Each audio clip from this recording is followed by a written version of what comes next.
The hips are incredibly complex and important. What do we mean by that? Well, the hips just connect the front side of the leg with the lower abdomen.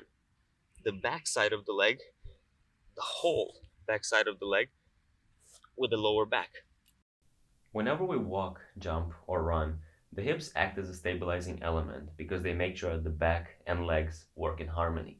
The proper functioning and health of the hips, therefore, allows for fluid motion and allows us to be able to do seemingly difficult tasks like walking on the bar. The best place to start training the hips is in the deep squat, and I'm not talking about the pattern of movement up and down repeatedly.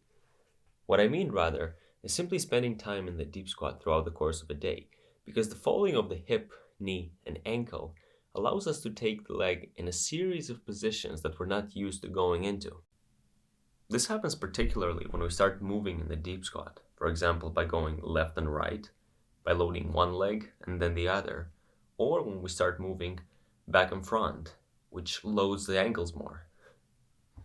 We can start doing circles, or we can start moving a bit up and then down. If you stop using your hand for a year, you would simply lose the ability to use it. The same thing goes for our joints. If we don't bend the knee, the ankle, the hip, we lose the ability to use it because the muscles around the joints simply cannot sustain the motion. They cannot sustain the motion of bending and having the body in these positions.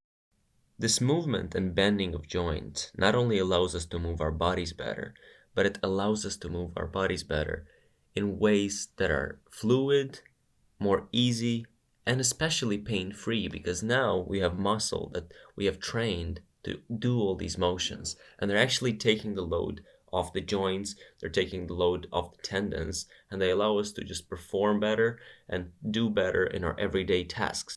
The best thing about the deep squat is that it's very easy to implement. You can do it in the morning to just wake up the legs and get a better feel of them, get them moving. You can do it whenever you take a break from studying or from work or from whatever you're doing. Or you can do it when you're watching a YouTube video or having a phone conversation. A good number to aim for in the beginning is about 20 minutes in the deep squat, added up throughout the day. And again, you don't have to limit yourself to one position. You can move the hips, you can move the knees, you can move the ankles, and the shoulder. The more, the better. Don't overthink it. It keeps the body healthy and it keeps the mind sharp.